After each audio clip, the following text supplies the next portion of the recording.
Good evening, everybody, and welcome to episode number 48 of Black and Azul, just below episode 50, which is going to be very, very special indeed. Charles Wollin with you, Jamon Moore, Alex Morgan, and Joel Soria. The full team is ready to go. Obviously, the San Jose Earthquakes just transferred team captain and attacking midfielder Magnus Eriksson back to his hometown club. And we're going to break it down for you, what it means, what the number 10 position being vacated means, talk about some young players, and preview the Portland match, which will be tomorrow evening at down in San Jose. So without further ado, Alex Morgan, you had the heartbeat on this story, absolute brilliance from you over the last number of weeks. And I just wanted to come to you first. How did this kind of wrap up? What was the final steps here in the Magnus Eriksson transfer? Good evening to you.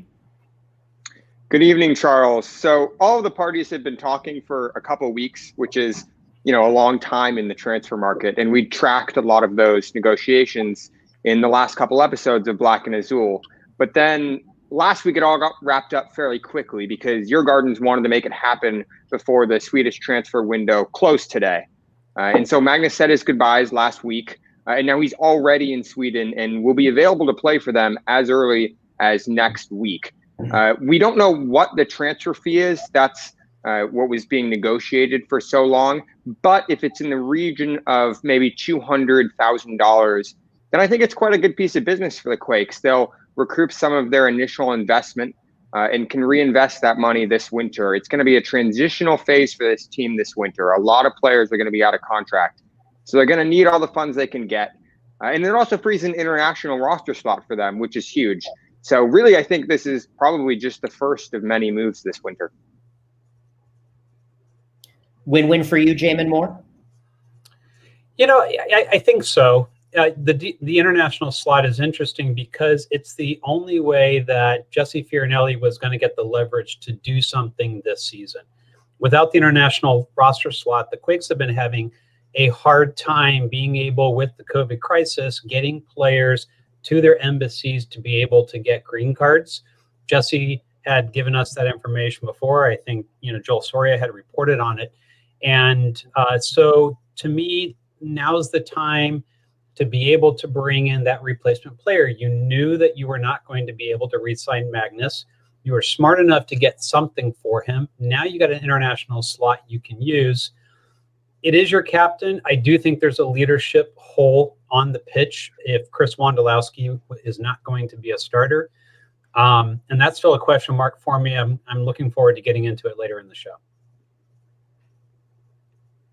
Joel Soria, what say you of this transfer?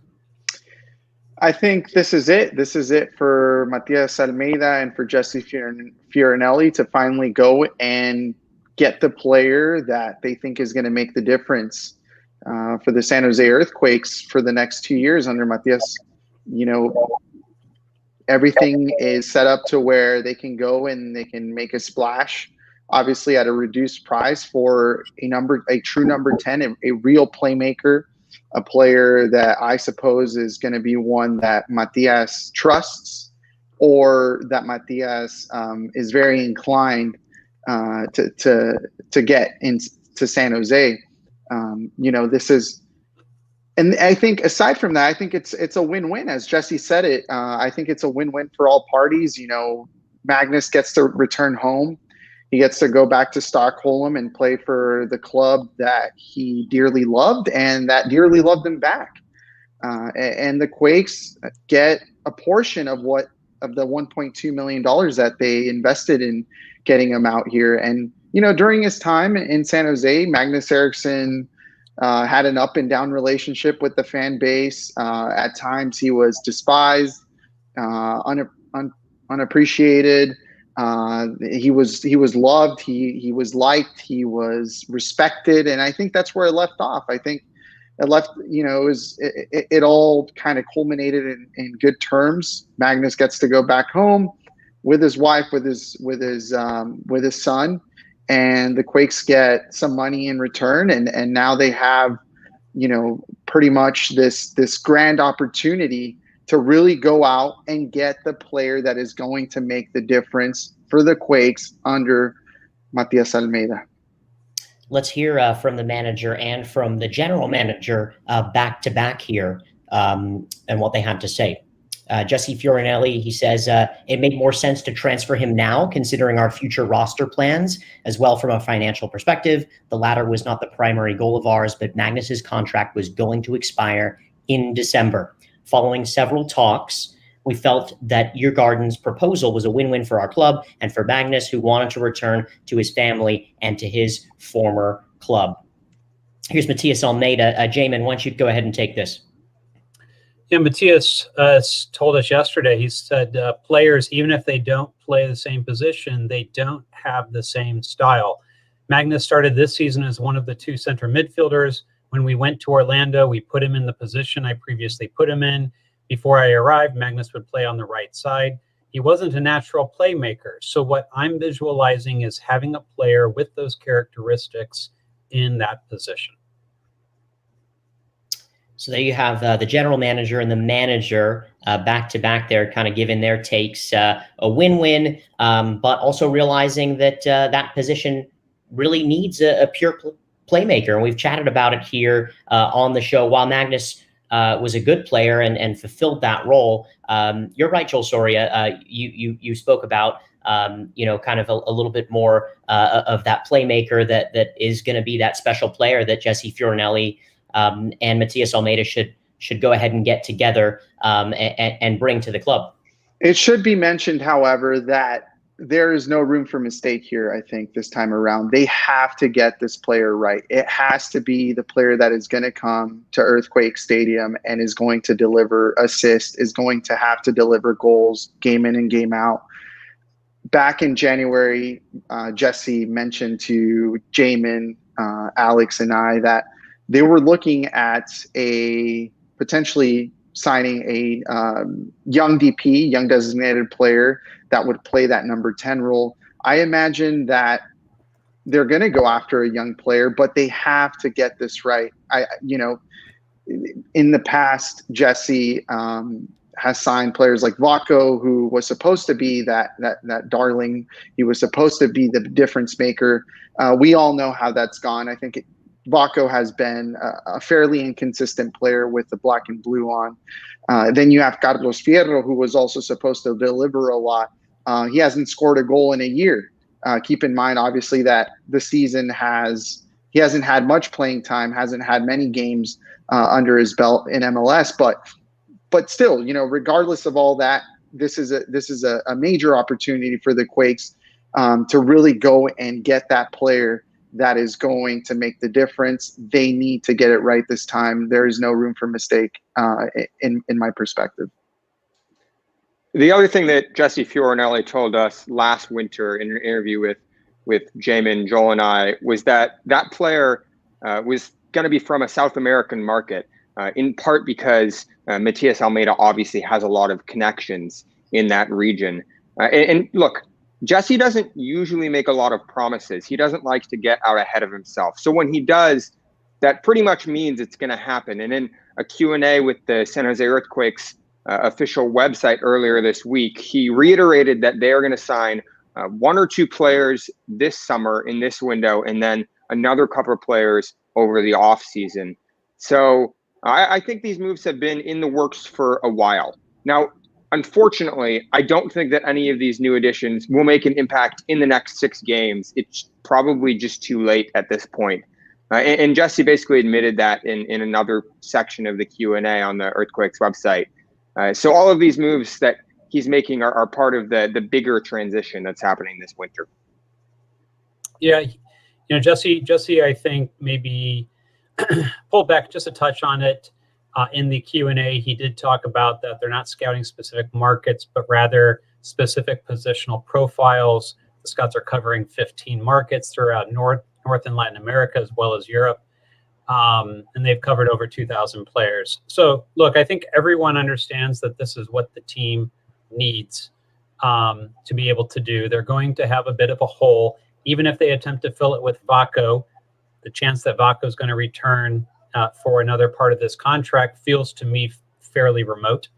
I don't think he and his buddy Guram Kasia are interested in staying with the team any longer than is needed. I think they both want to get back to Europe, probably maybe both retire in Georgia. But at this point, we'll see, because I think the position of need is very clear right now. Jamon, but it's not just about filling a number 10 position. It's not just about putting any other player who has a resume and throwing on a Quakes shirt and tossing them into the field. It's about getting a player who is going to acclimate quickly, who is going to make the difference, and who's going to become the face of the team. Cristian Espinosa showed a little bit of that, but I think he's proven that he is not ready yet to become the face of the San Jose Earthquakes. Wando's on his way out. Maybe he stays an extra year, as it has been reported. But I think this is it. I think this is the time to get a young player, if it's going to be a young designated attacking midfielder, for them to get it right, to get someone with good pedigree, with good potential, and for that player to quickly transition into Matthias' style and to be a success. I think this is the time, and they need to get it right. Yeah, I think you just dialed back on the location. It does feel that he's very set in terms of the direction that he needs to go. He also has said that he feels very good about how the team has positioned itself. They've used this kind of COVID time to be able to be more prepared for the offseason moves that they need to make. And we'll see. I think if he's saying that he's going to make a signing in the next month or two, that's a little bit more than he's willing to share publicly in the past. So he has to feel pretty good about it. You're probably right, Joel, but he dialed back on the previous statement just a little bit, at least for the public comments. Yeah, let's hear from Jesse Fioranelli and Matthias Almeida about potential transfers into the San Jose Earthquakes side. Fioranelli on potential additions. Yes, I expect to make one or two signings in the next month and a half, another one or two signings in the winter. I say this also because the market conditions allow us to be more aggressive and selective as we integrate players into the 2021 roster ahead of time. First, we will want to see the responses we get from our players as the season progresses. The focus will be on strengthening both our defense and our attack. That's from the general manager. From the manager of the side, I think we're analyzing the future with a lot of calmness. I also want to take a look at the young players, as long as they are up to the level of play. These following games will serve us greatly for them to participate and for next season. We're looking to reinforce in key positions that I consider this team to be needing. So there you have the GM and the manager chatting a little bit about that. A couple questions here from our friend Joel Velez. What true number 10 comes to mind to fill into that position? Followed up by Carlos Robles. He writes, with Magnus gone, who do you think will step up to fill the number 10? Any insight in a new player? So there you had the GM saying he's going to sign new players, a couple of them. He also has said, the manager said that he would take a look at some young players. Lads, coupled with these questions from our friend Joel Velez and Carlos Robles, what do we make of that? Well, I personally think that for the time being, my take on it is that they're going to slot in Vako to that number 10 role, a role that he's played most of his career. And then, experiment with the player that they want to put on the left side. That could either be Carlos Fierro, that could be Shea Salinas, that could be Cade Cowell. Those are all solid options. We haven't seen much of all those three players that I mentioned. I think for now, that's the way that they might run, the way that they might posture themselves.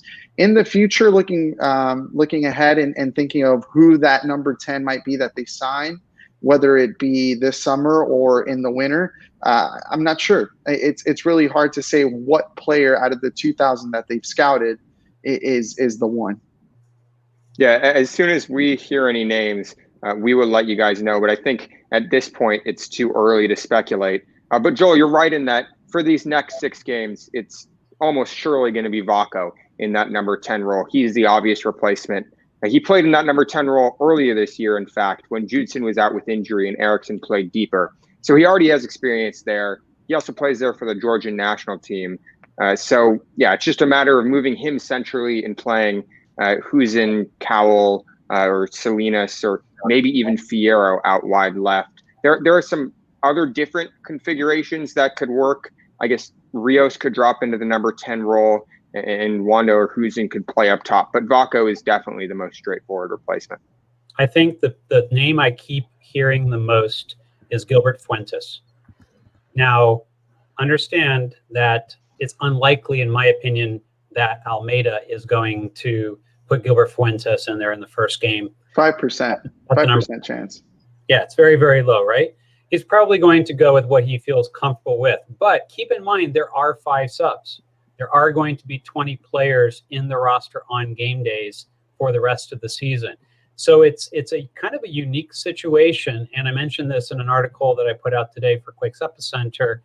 This is an opportunity to get some of those young players on the pitch. They can't go to Reno. Or basically they've said that they're not going to send them to Reno. I guess they could send them on a season-long loan, but the thing that they can't do is send them back and forth. So they can't practice with the team and then go play for Reno on the weekend because of the COVID testing situation and the need for quarantine. So because of that, I think this is a really good opportunity with 5 subs. You have to find ways to get a look at some of these other players like Fuentes, like Haji, like Cavillo. These are guys that have not been seen by most of the fans who are not following, Reno's games. It's important, I think, for Matthias to get a look at them in a game situation. And there's other players like that. If you can find somebody who can slot into that number 10, they don't have to be the captain. They just have to be able to keep things flowing, right? And if he's able to do that, that will allow him to be a little bit more configurable with how he uses Vako in different situations, as probably, the most potent, offensive attacker outside of the right wing. The most creative by far. The most creative. Exactly. Jamie, there is some concern or some uncertainty about Gilbert Fuentes' match fitness. He fractured his clavicle back in late May and had surgery for that with an estimated recovery timeline of 2 to 3 months. So from the club's social media accounts, it appears that he's returned to full training, but we don't have word yet whether he's ready for MLS action. And personally, I'm doubtful. He's not a number 10. He's not a number 10. Gilbert is not a number 10. We've seen Matthias play him in the double pivot against Rayados last year. I don't know where this number 10 Gilbert Fuentes is coming from. Can someone fill me in? I think he's been playing it for Reno. He's been playing an 8 and a 10 for Reno. So but he's mostly flourished as an 8, even coming up. Sure. But you have to be able to give these guys looks. You're going to have to be a bit creative as to how you get these guys on the pitch. I think he actually went into that double pivot because that was the available spot in that particular situation that he went in. I don't think it was because Matthias is like, oh, he's that particular player. I mean, look though, guys, whether he plays as an 8 or as a 10, I just don't think that a lot of those guys, Fuentes, Gahan, Haji, I don't think they're starting caliber yet. I think we could see some of them come off in the bench, especially in the big wins or losses. And obviously being able to make 5 substitutions in these games gives Almeida the opportunity to give these guys 10, 20 minutes of action here or there. But personally, I don't expect any of them to have a big breakthrough in these games. I think Cade Cowell and JT Marcinkowski are probably the only young players who I think could really make an impact. I mean, I'd love to be surprised, but right now that's just what it looks like to me. For me, go ahead, Jamie. No, I was actually going to mention that Alex actually got to ask Matthias Almeida about specifically those 2 players, and we have a quote on that. But Joel, before maybe we get to that, you want to go ahead and make your point? No, I was just going to say that when Matthias mentioned the words young player, I think he was referring to Cade Cowell. To me, that's the young player that makes most sense to give playing time or extensive playing time at this moment. I don't think any of the other younger players are really at that level just yet. And, he had 5 subs in the MLS's back tournament. He mostly utilized those to give, veteran players, some of the pillars of the team, like Florian Youngworth, Carlos Fierro, not so much of a pillar, but a player who definitely has a lot to prove. Those are the type of Shea Salinas. Obviously, Chris also got playing time via substitution. I think those are the players that we'll see being rotated in via these substitutions, and perhaps Cade Cowell here and there. I think Cade Cowell makes the most sense. And look, I thought to myself while I was watching the Champions League final, I was thinking, man, there's no way that Matthias and Jesse aren't just watching Alphonso Davies and thinking like, wow, we really need to get going on Cade, because he can probably be there in a couple of years. If you look at the physique and you look at the mental fortitude and at the soccer IQ and at just the raw abilities, to me, in my personal opinion, there's no other youngster in MLS that reflects Alphonso Davies more than Cade Cowell. I guess I'm going on a bit of a tangent there, but I just needed to make that point. Well, Joel, I think you'll like this quote then that we have. Go ahead. I can read it here. It says, in JT's case, he competes the same way and is even with Matt Bersano. Last year, we had the chance of having them play 2 games each in a row in Reno. If I had to pick between those two, I have many doubts.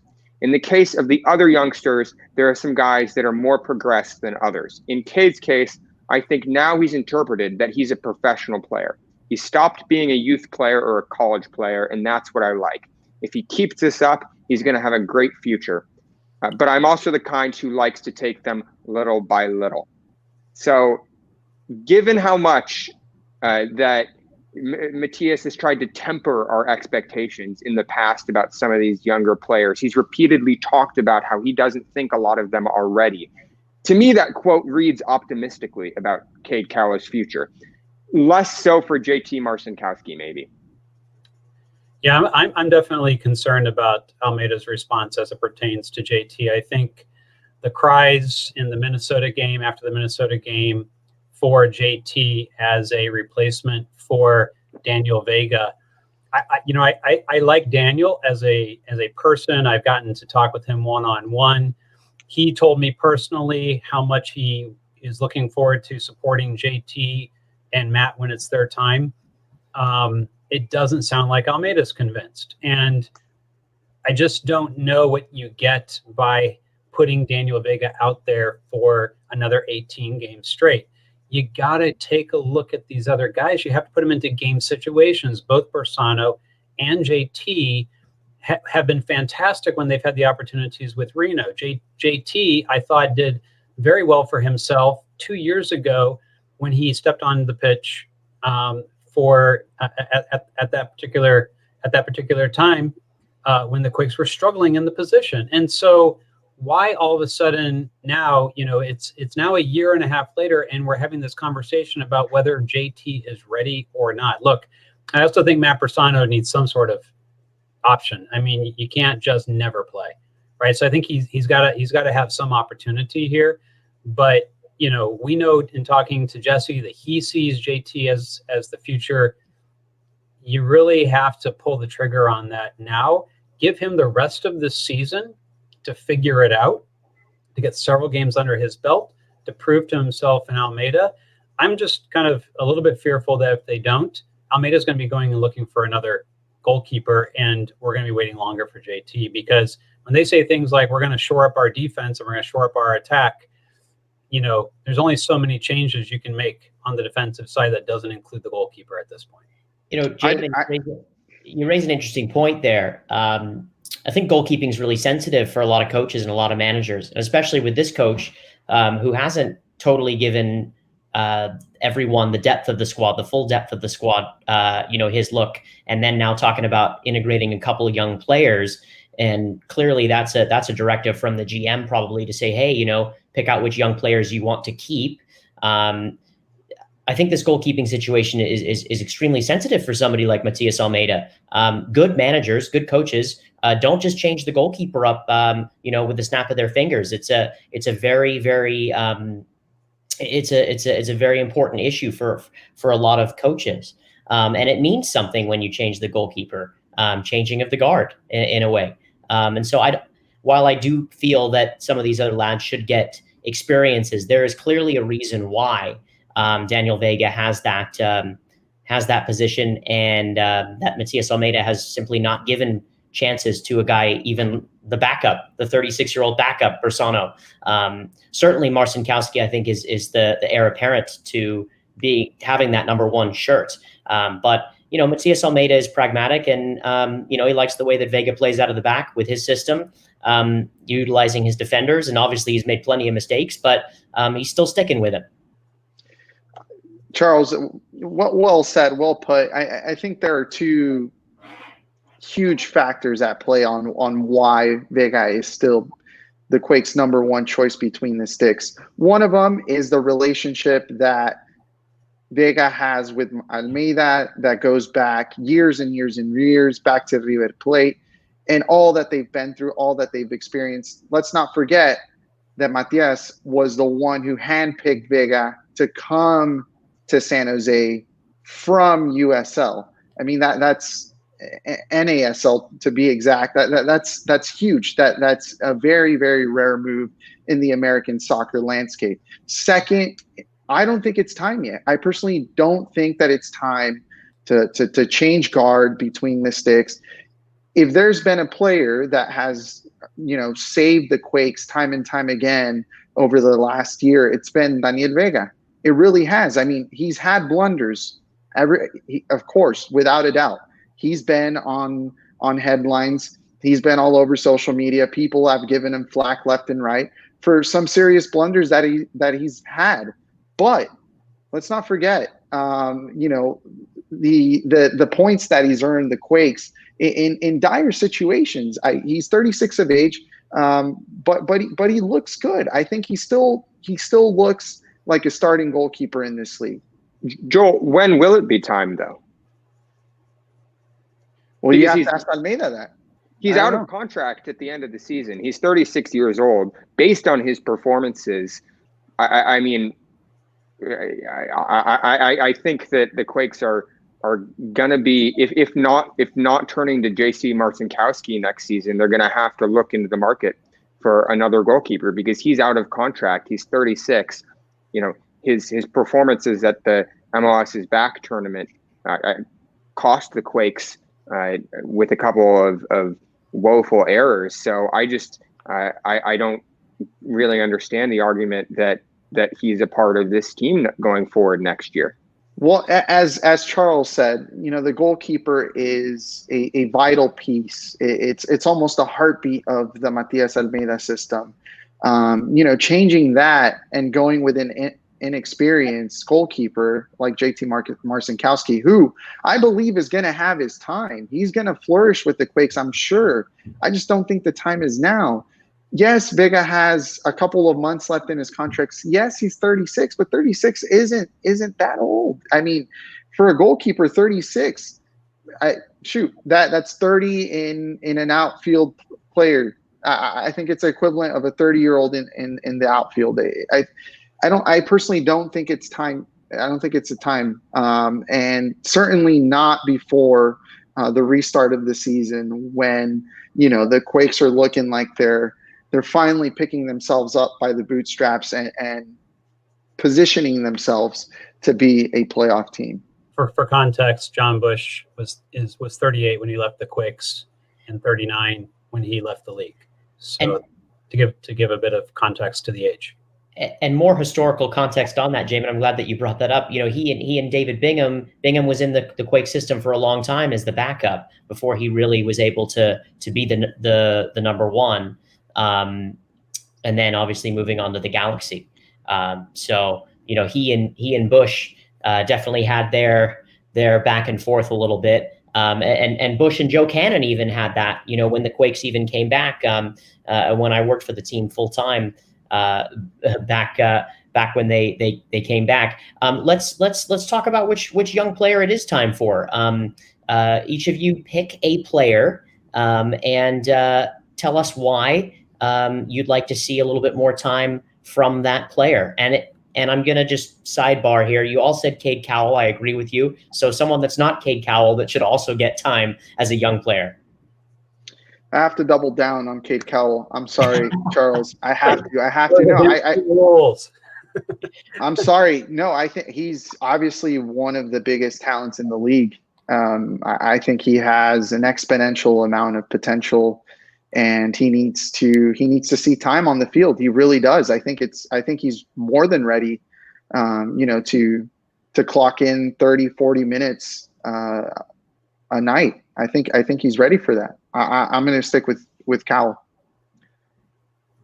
I agree with Joel, obviously. The other guy who I want to see more of, and he's not necessarily a part of that younger group, but somebody I think we need to see more of is Carlos Fierro, because he was signed around this time last year, and he was supposed to be one of those players who would revitalize San Jose's attack and who would be a part of this group for years to come. But that hasn't materialized at all. He's sort of been left on the outs. He's found himself on the outside looking in at this team. So I think these next 6 games could be important for him to finally show what he's capable of on the field. Yeah, I mean, in addition to those two guys, I think it would be really good to have an opportunity to get to see a little bit more of Gilbert this season. We did get to see a quick flash of some of the things that he's capable of doing on the field, beginning even a couple of years ago, where he got a bit of time against Colorado, and he actually showed really well in it. He's shown flashes of it here and there, and he's shown a little bit more for Reno. To your question, Joel, about what position is he? Well, let's get him out there and let's just see what he can do. Sure. Over the course of 16 games, you've got plenty 20, 30-minute stints. He's not ready to go 90. I think we know that, given that he wasn't at the MLS's back tournament. Most everyone else on the roster, with a couple exceptions of the players who've been around for at least a year or so, got to see a little bit of time at the tournament, but we didn't get to see Gilbert. The person I think I want to see the most at this point, besides the players that you've mentioned, is him. There's such thing as taking things too slow, and I think that's what's happened with Fuentes. Yeah, I mean, you to your point about Cade Cowell, we've also believed, before we knew about Cade Cowell, Gilbert Fuentes was the player that everyone looked at and said, that's the player who might be able to make it over in Europe. That's the player. Rumored to go to Germany. He was rumored to go to Germany. Exactly. He had the agent. He had too slow. And this is a little bit of my fear with Matthias Almeida, is he's taking things too slow with some of these players. And that's really my argument. My argument is let's use 2020, which is kind of a little bit of a throwaway season at this point anyway. It's an imbalanced schedule. You're not going to get the regular, season that you're going to get. You've got so many roster moves you have to make after the season. You just have to see what you got. Sometimes you got to put somebody out there. They're adults, except for maybe Gilbert, and they have to sink and swim, right? I mean, I agree, Jamon. I think it's important to keep in mind that players' development isn't always linear. It's not always straightforward. And we might have to eventually readjust our expectations for, the kind of player that Gilbert could end up being. But certainly he's somebody who I think should appear as a substitute in these next 6 games. Our friend from the audience, who has won a previous commenter of the show, Jesus Solorio, popping up with a Skahan. I agree with you. We saw a little bit of Jack Skahan, of course, the draft pick this past year from the University of North Carolina, Chapel Hill. He's played previously in the Bay Area with a club that I commentate play-by-play for, SF City FC. And what I like about Jack Skahan, he's adaptable. He can play on the right wing, can play in the middle as a central midfielder, any of the 3 positions, can play also at right back. And so we'll see where that goes. I'm also definitely nodding my head in agreement with all of you lads as well here. Marcelo Barriga, he said Haji is sharp. He's got the vision and he's good with his feet. He made an assist after all. When I saw him at the open practice, he was alert and on top of his attacking. That's in line with what you said, Alex. I love that. You know, and as well as looking at the wingers in this team, and Matthias Almeida loves his wingers. He wants his wingers to be explosive. He wants his wingers to go 1v1. You know, he loves it when the ball switches from one side to the next to allow those wingers to have that one-on-one opportunity. And if you move Vako into that number 10 position, which is quite likely, then who goes out wide left? You bring in the Cade Cowles, you bring in maybe Haji. We'll see. But I like all these answers, and I think some fans are quite obviously clamoring for to see some of these young players and some of the non-starting players at the same time here. So yeah, let's talk a little bit about, you know, who could be the captain. Is it going to be Wondolowski off of the bench? Is it going to be Vega? Who's it going to be? Well, I think that's one of the other things that the Quakes need to figure out in these next 6 games, because it's not clear. Chris Wondolowski and Shea Salinas have both worn the armband for San Jose, but neither of them were starters in the MLS's back tournament. I think Vega and Kasia both have the requisite leadership qualities, but they're out of contract at the end of the year, the two of them. And Almeida might prefer someone who has a more certain future at the club. I think an underrated choice could be Tommy Thompson, because he's the club's next most tenured player behind Wondo and Salinas. He's been a public mouthpiece for them during the COVID-19 crisis. He's flourished under Matthias Almeida. And as a homegrown player too, I think he's the perfect candidate.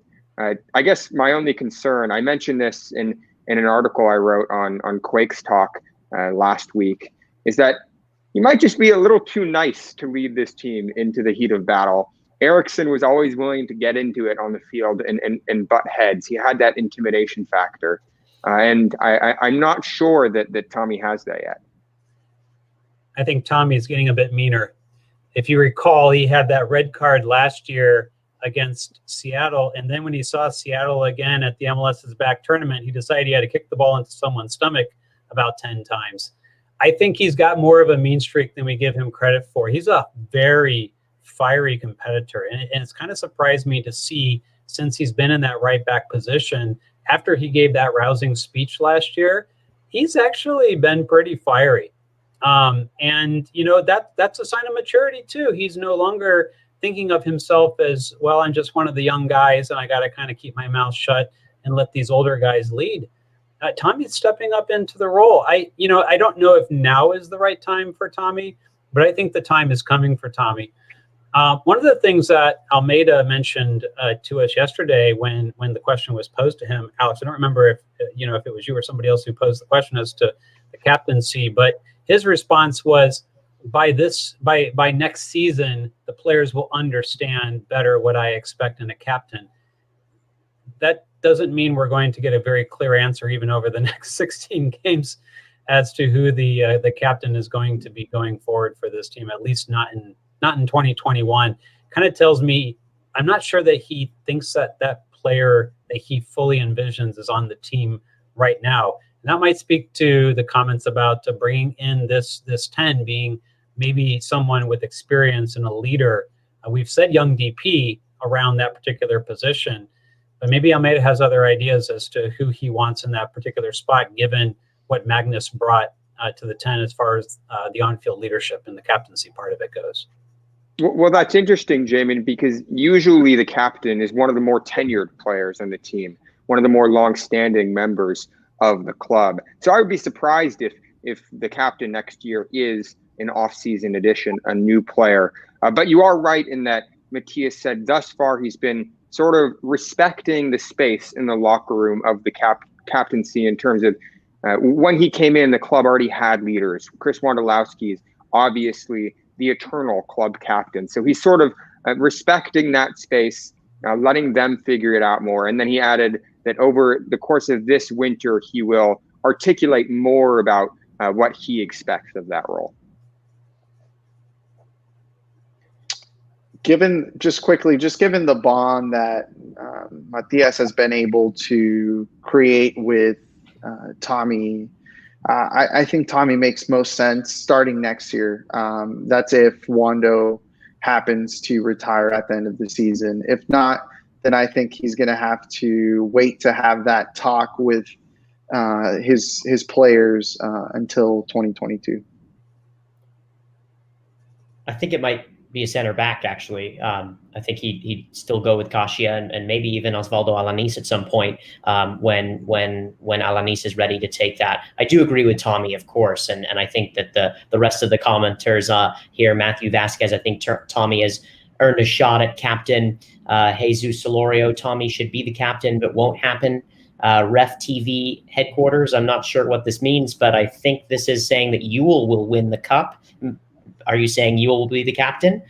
Maybe clarify for that for us. But lots of good comments here. On this. And Marcelo Barriga again. Wando is the eternal captain as well. All right, let's move on. Tomorrow night, the Quakes take on the MLS is back tournament champions Portland Timbers at home, where they lost last year in Portland on decision day. The Quakes 5 wins, Portland 11 wins, and 7 ties altogether. This is going to be their 24th meeting. Something interesting about Portland, though, they just know how to grind out results. 2-1 versus LA Galaxy, 2-1 versus Houston, 2-2 LAFC in the group stage, 1-1 versus Cincinnati going through on PKs, 3-1 versus NYCFC, then 2-1 versus Philadelphia in the semifinal, 2-1 versus Orlando in the final. And they sit currently second in the Western Conference on 11 points. And remember, the top 9 of those go to the conference playoffs. And as you can see, the Quakes in the 7th position. If they were to win tomorrow, they have a game in hand. Clearly, as you can see, 5 games played, as they had a good MLS's back tournament. But let's preview this match and let's break it down, lads. This Portland Timbers side, not an easy side to play against. Gio Savarese really is able to kind of find that next dimension with them and just get result after result, and that's exactly what they did in the MLS's back tournament. Yeah, and then they turn around and drop Fierro at home to Seattle. So which Portland Timbers team are we going to see? I think it's a fair question, but one of the things that Matt Doyle pointed out, and looking back at the MLS's back tournament and the times that I did get to watch them play, it's clear that there's a transition that has happened on the field. This has gone from being Diego Valeri's team to now being Sebastian Blanco's team, and there's some things that are a bit different this season than last. And one of the reasons they were more successful is because they stopped hitting these aimless crosses. Last year at home, people will remember that they went on this multi-game skid where they could have jumped out to a big lead in the Western Conference with all these home games that they had because they started all their games on the road due to stadium construction. And when they got home, they couldn't hardly get more than a point. They couldn't get any wins. And one of the reasons is because they were lumping in 30, 40 crosses a game with absolutely no rhyme or reason to them. One of the things that they have fixed in the MLS's back tournament is they had a purpose to those crosses. They had a place that they were going. Sebastian Blanco was helping them get there. Diego Valeri was playing a role, as were both of the Charas. But man, Abovisi has stepped up for them. He might be a future national team player for Greg Berhalter. There's some pieces that they still have, even while they're aging, but they're changing enough of the dynamic and they're changing their offense enough that they now know how to be more dangerous at times than they did last season. That's the part that's scary. They also have the ability to fall back into old patterns, and you saw a bit of that against the Sounders. Which Timbers team shows up? I guess we'll find out. The Quakes are going to be more rested. The Timbers obviously played a couple extra games that MLS is back, plus had to play this additional game this past weekend against Seattle. I think it's a real good opportunity to see, what the Quakes can do against a potential leader in the conference besides Minnesota United FC. Jamon, you talk about Portland being inconsistent. Frankly, I'm also worried, which Quakes team are we going to see? It felt like they had a lot of momentum at the MLS's back tournament, but now it's been almost a month since they've played, and it feels a little bit like they have to start all over again. We spoke to Tommy Thompson at San Jose's virtual press conference yesterday, and he said it's really difficult on them to start and stop and start and stop like this. So honestly, I think it's hard to know what to expect. We have a pretty good idea of how they'll line up, and Almeida's tactics are remarkably consistent. But I have no idea where this team is at in terms of mentality and in terms of energy. I mean, if you just look at Portland, they won the MLS's back, lose 3-0 the Seattle Sounders 2 weeks later, as you mentioned, Jamon. And then on top of that, I think the Quakes also have some of their own unique distractions between Eriksson's departure and then also the smoke in the Bay Area. So I think their focus might be getting pulled in a couple of different directions, which definitely concerns me.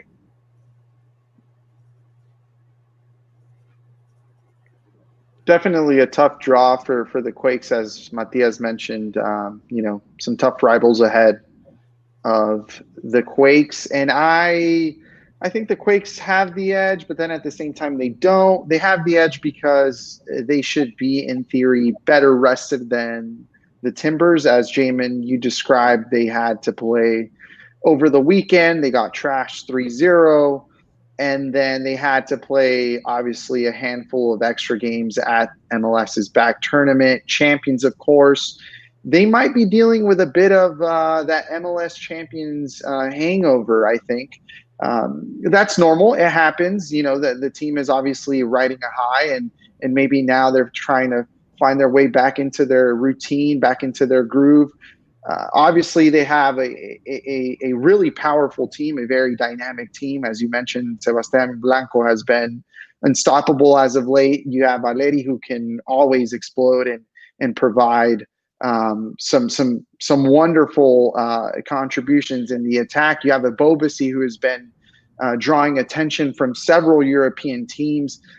To me, he seems like a player for the future. At least for the U.S. men's national team. Don't know if he's going to be staying with the Timbers long term.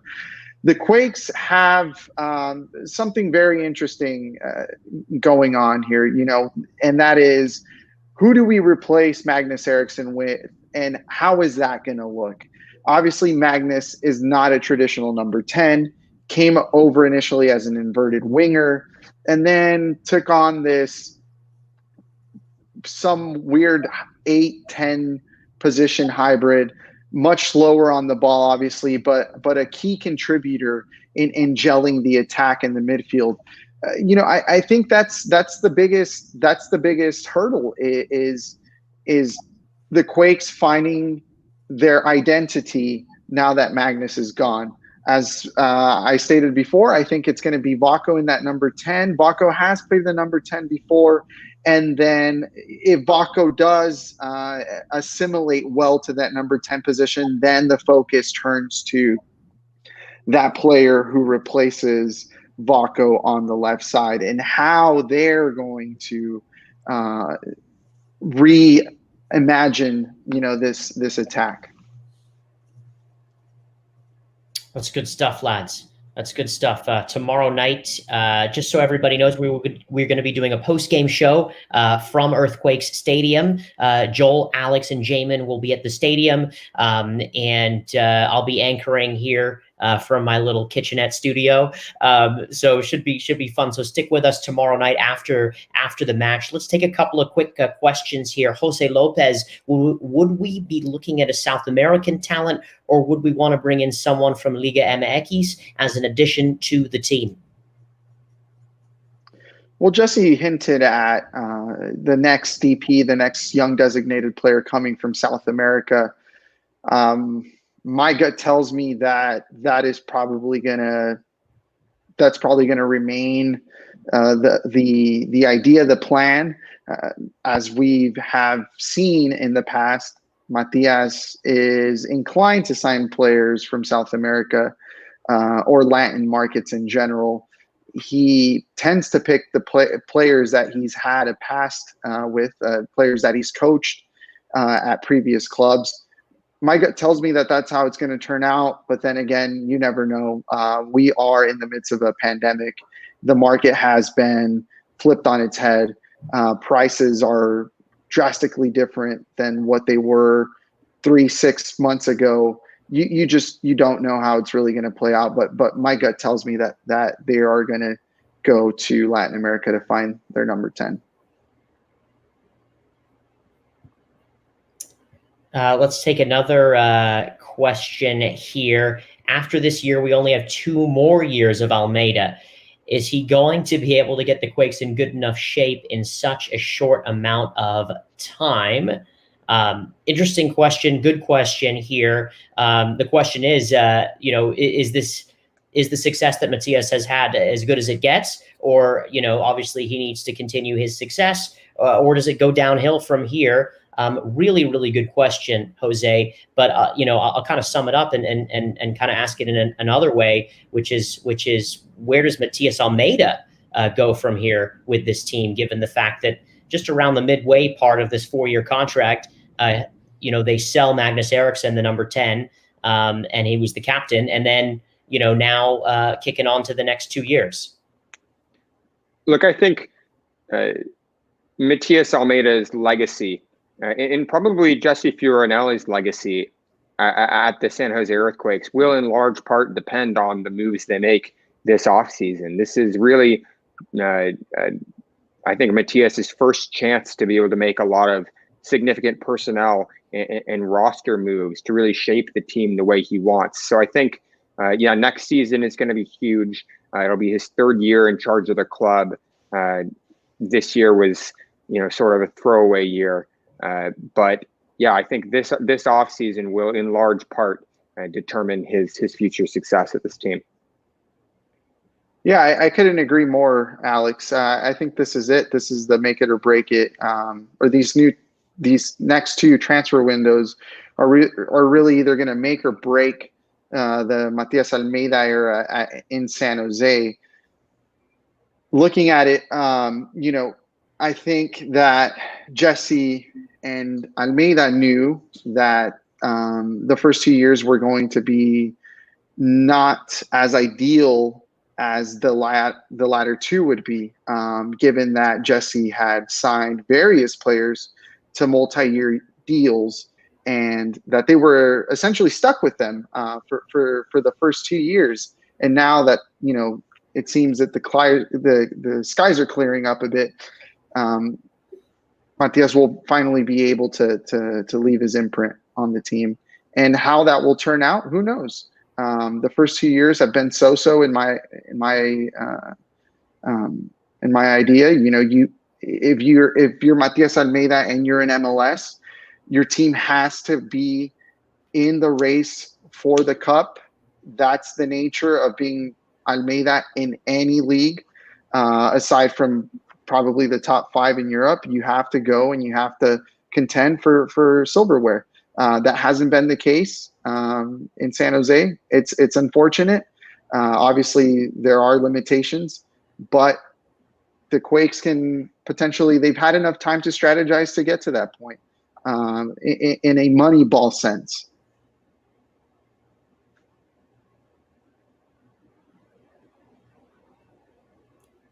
Jamon, any thoughts from you? I think they both hit it pretty well there. If you take a look at Almeida's performance, at Chivas year by year, it was very up and down. I think there are times where his system works really well, and there are times when it doesn't. It's probably a factor of the right combination of players, and also he tends to do better in cup tournaments, right? I think we know that already. MLS is back, I think, was the opportunity to see how high the ceiling was for this particular team, and the answer is it's not high enough. So they need to think about what needs to change about this team, and to the point of both Alex and Joel, they have to get it right if they're going to win silverware with Matthias Almeida, as manager of this club.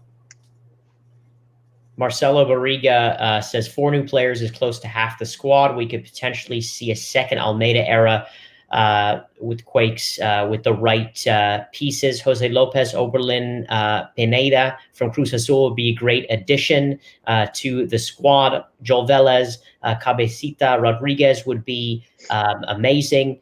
Back to Jose Lopez, there was a Quakes number 10 player who was pretty good, named Rafael Baca, that was part of the Supporter Shield winning side. And the Quakes have sometimes struggled getting a good number 10 in the market, even with John Doyle as the GM previously since they've been back. Baca certainly was that part. Obviously, he's a Cruz Azul too. Someone I would personally like to see back with the Quakes. In that position. Let's wrap up on a little bit of a humanity note here, and just want to get your final thoughts. Obviously, there's so much going on with COVID and also the fires in the Bay Area. The Quakes have been training at their facility, but the fires in the Bay Area, the fires in California, a consistent theme. It's made me reflect. Obviously sports are a privilege to have right now. There's no right to completely have them. Obviously there's jobs tied to them, and there's lots of business tied to sports, but it's a privilege to have sports right now. But in the Bay Area with the fires and the smoke, in California with a consistent theme here of wanting to look after our environment, wanting to just look after people and their well-being and how they're doing. It just makes you think. It just makes you kind of wonder, how we are doing, and just kind of a chance to kind of just pause and appreciate having the Quakes during this tough time. But tomorrow's match will probably be played in a very polluted air situation, and so that's all I have to say really on it. But I'm thinking about everybody out there, and I just want everybody to be safe and well. And I got a big heart with a lot of space in it, with a lot of my fellow commentators on this show and our producer, Jason. But that's kind of my thought on that. Love to hear from the rest of you guys and some people in the audience as we kind of wrap up tonight. I mean, tomorrow night's going to be a weird experience for all of us here, I think, because this will be our first game since the start of the COVID crisis. It'll be our first time returning to Earthquakes Stadium. And then with the smoke on top of that, it's going to be a surreal experience. And our fingers are crossed that it will be safe for everyone. We haven't heard any news that any indication that the match is at risk of being postponed because of the air quality. But if the air quality tomorrow night is as high as it's been in some of the last couple of days here, then I have to imagine that there is some risk that this game will be postponed if the AQI is over 150 or 200 or something like that. I certainly wouldn't want to exercise or play soccer in that environment, and I think it would be irresponsible to make the players make that sacrifice. I checked the air quality at 7:30 today just to see what it would be, and it had gone down from about 160 to 130. Look, that's not good air quality, right? I think we all know that. I hope that the league would do the right thing. I hope that the Players Association would do the right thing, and if the air quality is poor, you're not going to affect thousands of fans coming to the stadium. Yes, you might put out a little bit the Portland Timbers for making the charter flight down there, but I would hope that they would do the right thing and postpone the game, change the location to Portland, or whatever would be the possibility to be able to be sensitive to the players' needs. That said, Matthias Almeida did indicate that he didn't really change his practices that much this week for the air quality. He believes in his system. He's going to play at that very high pace. From his perspective, he needed to have the players ready to go in this first game back to be able to play at the necessary speed that his system requires. And to hear him tell it, it didn't matter how much heat there was. It didn't matter what the air quality was. The Quakes are going to be the Quakes, and they're going to play their way. But in the case it's unhealthy, my hope is that the league and the Players Association would intervene. Yeah, I mean, these are tough, unprecedented times. As Alex mentioned, tomorrow is going to be a bit surreal to walk into the stadium and see it bare, with little to no atmosphere at all, and to have to abide by very strict guidelines, which I'm going to be more than happy to do, obviously. But it's going to be different. It's something that none of us imagined was going to be happening 5-6 months ago. Unfortunately, we're here. This is the new reality, the new norm. And my heart goes out to everyone who's struggling today. Hopefully the show brightened your day. Hopefully the Quakes and soccer in general brings joy to your life when you most need it. It's unfortunate that the Quakes and the players have had to train in this very dangerous air, inhaling, toxic fumes. But, I think that business and money prevails most often than not. And this is definitely one of those cases where, business comes first, or comes before human well-being. And that's also very, very unfortunate. It doesn't have to be that way. Unfortunately, it is that way. But as Jamon mentioned, I too would be totally, and I am totally in favor of, the player union or players or league officials intervening and saying, you know what, if the AQI is over 200, we cannot do this for the safety of our players, of the referees, and anyone in attendance. But it is what it is, unfortunately. Thanks, guys, for your final thoughts. Tomorrow night, again, we'll have our show live post-match, hopefully from the stadium for you three. If not, and if the game is up in Portland somehow, Jamon, I guess we'll give it a whirl once again. Thanks. The flights change really fast if that's going to happen. Right. So. Once again, thank you, everybody, for tuning into our show and spending time with us this evening. Really appreciate it. It goes a long way, and we love your support week in and week out with you. The commenter of our episode is a three-way tie. It goes to Marcelo Barriga, it goes to Joel Velez, and Vaportera, who recently just said, I moved from the Bay Area to San Diego last year, so it's been tough seeing the club and my friends and family back home deal with the air quality. And I hope that our show has been able to give you some updates as well on everything that's going on. So for our associate producer, Aaron Sholl, our director and producer, Jason Sholl, Alex Morgan, Jamon Moore, Joel Soria, and Charles Wollin signing off. We'll see you next time. Stay safe, everybody.